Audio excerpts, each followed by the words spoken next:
The Shure MV7 dynamic microphone is one of the most expensive mics out there in the USB category. Today we're going to be comparing and contrasting that to, you're now listening to it, the Samson G-Track Pro. These are two of my favorite USB microphones, and they have such a different sound profile, as you can clearly see. I've got them both in my studio here today. We're going to go over the features of both microphones, and we're going to compare and contrast a dynamic mic versus a condenser mic. And you can choose which sound you like more and which features you like more, so you can make your best purchasing decision. Let's switch back over to the MV7. You're now listening to the Shure MV7, and let's go over the features and accessories for this mic before we do that side-by-side recording test. Here we go. The Shure MV7 is a dynamic mic, as mentioned earlier, which means it's great at isolating out room noise. As you can hear, it's a much tighter sound, and you can get it very close to your mouth. I've got it just a few inches away from my mouth right now, which really helps basically isolate out the fan noise on my laptop and the fan noise on my Dyson fan that's going right now. It comes with the built-in pop filter, so you can get up close and personal with this microphone, and it's got a touchscreen mute button, as well as being able to handle your playback mix between listening to yourself versus listening to the conference call, the gameplay, whatever it is that's coming through the USB on this mic. The biggest difference between these two microphones, other than it being dynamic versus condenser, is that this microphone has an XLR jack and a USB jack, as well as headphones. Both mics have that.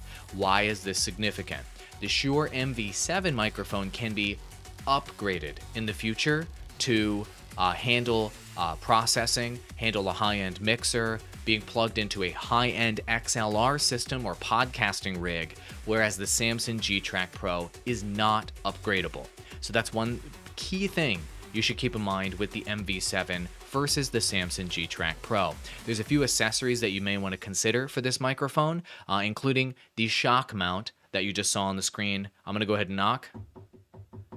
You probably heard the knock, but you didn't hear bah, bah, bah, bah. The shock mount works pretty well. Link in the description below to the microphone and all the accessories we're talking about today. Those are Amazon affiliate links below. Also, I recommend this stand for the microphone, this Gator stand that has a built-in XLR cable in the stand. Very sturdy, very smooth, very stately. And you can also run the USB cable along this as well, so you can use both options with a Velcro. There's the USB cable I'm running along it. You can use both options, XLR or USB, using the stand. I love this stand for that reason.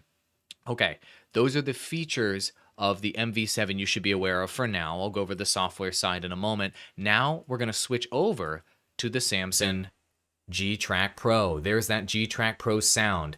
It is such a crystal clear mic, and as you can see, the design of the mic is very similar to the Blue Yeti. It comes with a heavy-duty stand.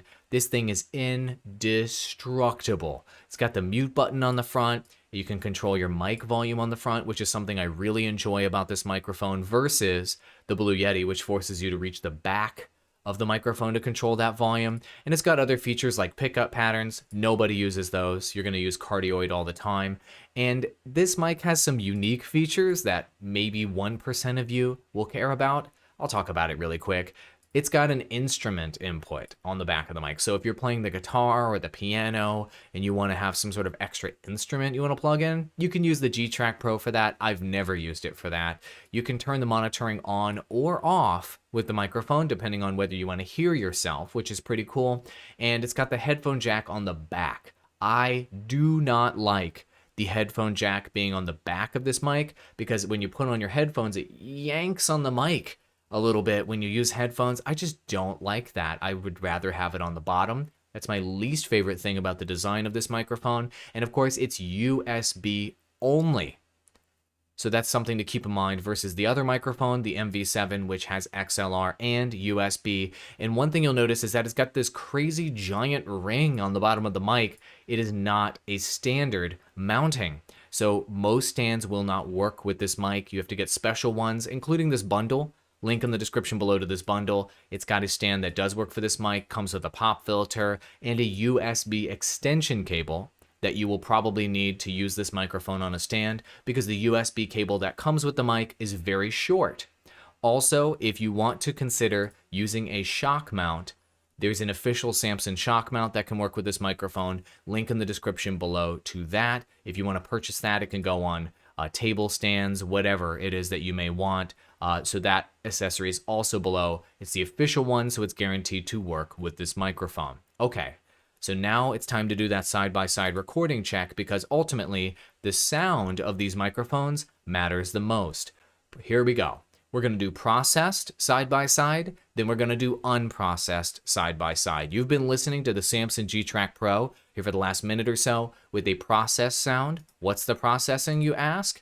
Noise suppression, compressor, and limiter, all here in OBS. Let's go now to the Shure MV7 with the processed sound of this microphone. So the processing here is exactly the same in OBS, but the difference, I'm going to disappear, is the Shure MV7 comes with the Shure Plus Motive software. You can run this for your Zoom calls, for your Skype calls, for OBS, whatever.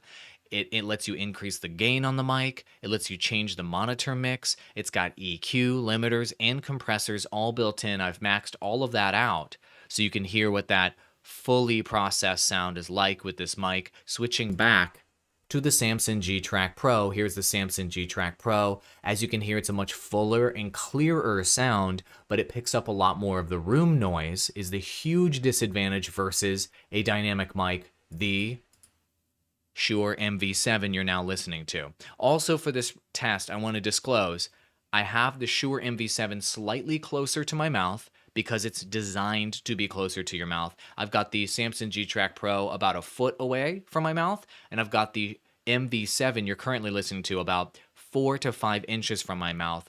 This is optimal distance from your mouth, so that's one of the biggest differences between these two mics, is that the MV7, you'll need to have it in your face to have a good sound, as opposed to the Samson G-Track Pro. You can have it a little further away to have that clarity, but here, before you buy the G-Track Pro, I need you to hear the way it sounds without the noise suppression filter, because this may be shocking. All right, now this is the Samson G-Track Pro without noise suppression, without a compressor, and without a limiter. This is the kind of no processing sound. As you can see, there's some bars there on the screen. You see the bars? It's picking up room noise from the fans, and it'll pick up background noise and echo and your kids in the background, the lawnmower, whatever. This mic is so sensitive, it'll pick up everything. Let's compare that. I'm going to turn off the processing right now on the other mic. We're now going to compare that to the unprocessed sound